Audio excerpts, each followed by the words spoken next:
Hello, my lovely friends. Welcome back to my channel. Mike here again once more. Funny that.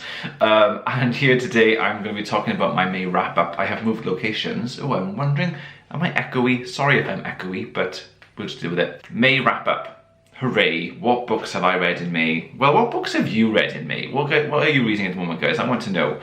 I went through a bit of a thriller at the start of the month, and then I went into kind of a I don't know, dystopian sort of young adult magical fiction, and now I'm ending the month with a more young adult. I think it's less magical and more science fiction. Anyway, so I started the month. I mean, not as successful a month of reading in terms of how many books I read compared to last month. Only 2 I have fully read this month and 1 that I'm currently reading. I'm just going to tell you about them and how I felt. The first one was Krysten Ritter's Bonfire. Now, Krysten Ritter is Jessica Jones on Marvel's program on Netflix, and she's written a novel. There she is. And this is a thriller, and it's about a girl called Abby who is a lawyer, and she goes home to her hometown that she hasn't been to in about 10 years. She finished high school and she left, and then she came back because there's this big kind of company factory. It's called Optimal. I think it's called Optimum? I can't remember. Optimal. And they are under investigation for potential like hazardous substances leaking into the water supply. So Abby is an environmental lawyer. She's going home to do the case, but she's going home as well to confront her past and her life there. And it's clear that she's run away from something, and she kind of has to go back, and it all sort of unravels from there. I should start by saying I did not love this book.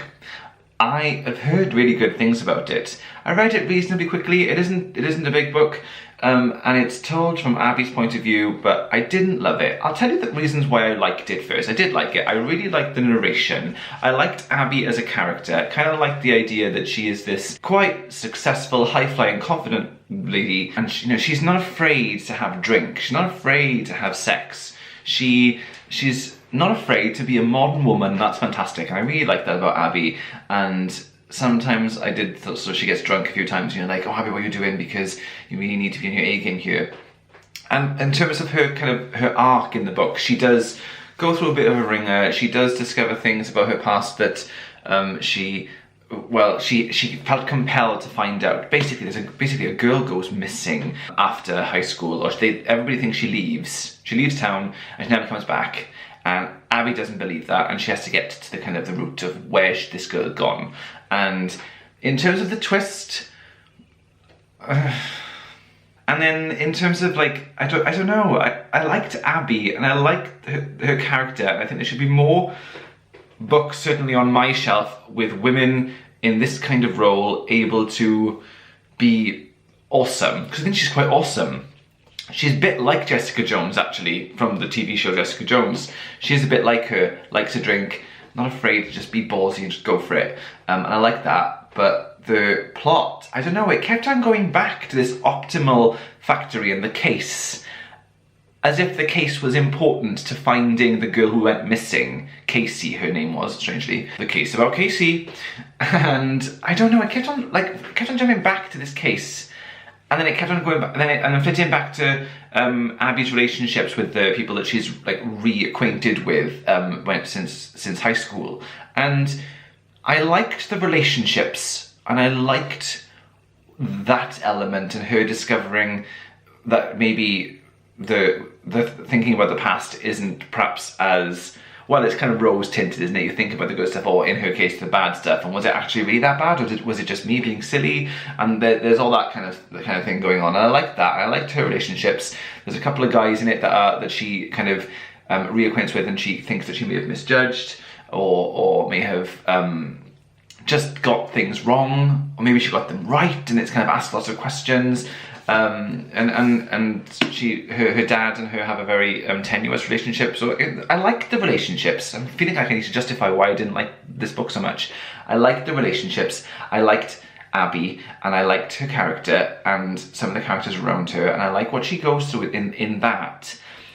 It's just the Optimal bit, and the actual like mystery of what happened to Casey, I mean, I didn't think it was that great.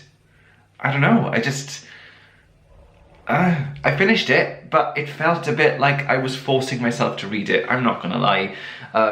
It was short, so I'm glad I got through it. I didn't put it down, because I haven't this year yet not finished a book, so I thought that was quite cool. 5 months in, not finished a book. Not finished a book. But I won't be reading this again. I just didn't get much from it. I may be tempted to read Krysten Ritter's more books if she does more books.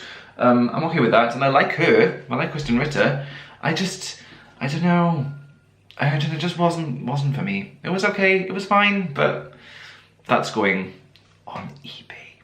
Then I went into a book, Children of Blood and Bone by Tomi Adeyemi, and I really like this book, people.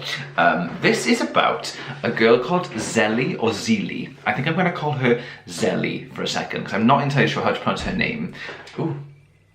Also, I may have a visitor come halfway through this video, and I may have to pause. So there may be a bit of a weird situation going on. So, this is about a character called Zelly, and she is a young girl, and it's sort of set in a dystopian, I think it's kind of it's a magical world, but where magic has been erased. So basically there was this big slaughter of all people with magic. And the children of those people were allowed to live because they weren't yet awakened to their magic. Their ritual has to take place where a magi has to kind of open the pathways between you and your god, and then the magic comes into your life and you're able to use the magic. So Zelly is one of those. She has the potential to have magic, but she doesn't have magic, and all those people have white hair, hence the white hair on the front. And Zelly finds herself on a bit of a quest, and she gets kind of sucked into this plot where she has the ability to bring magic back. And then the adventure starts. And it's told in first person, and it's told from 3 characters' perspectives. There's a hell of a noise going on with this lorry. I don't know if you can hear it. What you doing, pal? Anyway, so it's told from 3 characters' perspective in first person. Zelly, Inan, and Amari. Amari? Oh, let me just check. Amari, yeah. Now, Amari is a princess. So she is noble birth, and she flees from her palace where her father is the king, and who was a bit of a nightmare and nasty pasty, and he's the one who committed all the murder, or ordered all the murders.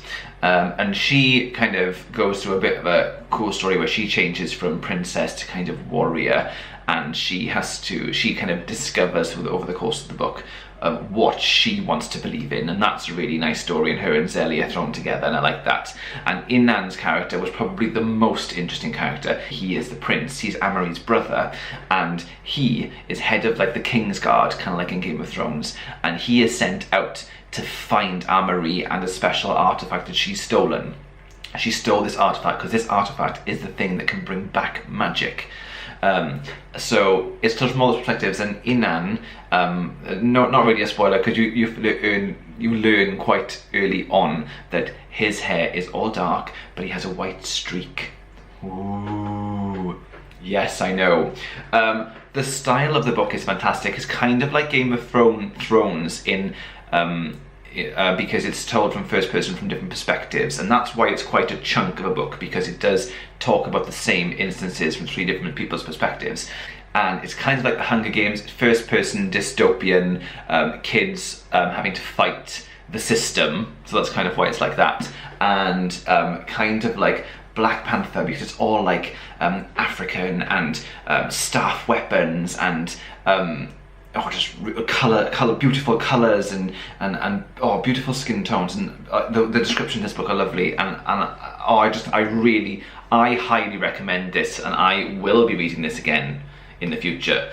It is the start of a trilogy, thankfully, and don't let the sight put you off.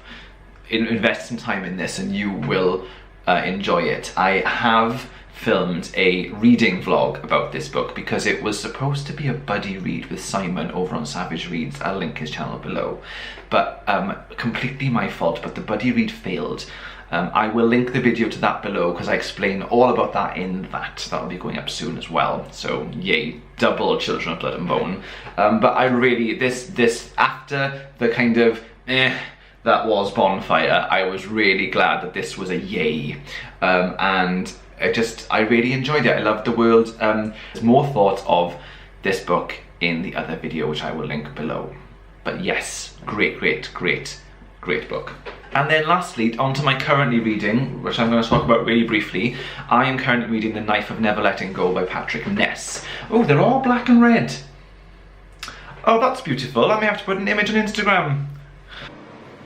How nice do these three books look together? Oh, I can't. Bear with. Look, red and black. Knife of Never Letting Go. This is the first book in the Chaos Walking trilogy, and this is the 10-year anniversary edition. It's got black sprayed edges, and I absolutely love the look of this book. And so does my friend Rail, black and red. So far, I am 150 pages in, and I like this. Again, it's in first person, so you're inside Todd's head and Todd is speaking. And I am also doing a reading vlog about this too. All right, son, are you good? Good grief, could they rev any louder? Don't they know I'm recording a video? How very dare they? Anyway, where was I? Train of thought has been lost. I'm doing a reading vlog about this as well because I really enjoyed kind of checking in during my time reading Children of Blood and Bone. It allowed me to reflect on what I was reading as I was reading it, and I did think about doing this a few vlogs ago or a few videos ago. I just thought, wouldn't it be nice, because sometimes I read the book and I'm enjoying bits and I give a general overview at the end of the month in my wrap up, and I kind of don't go into so much detail that it's like a review.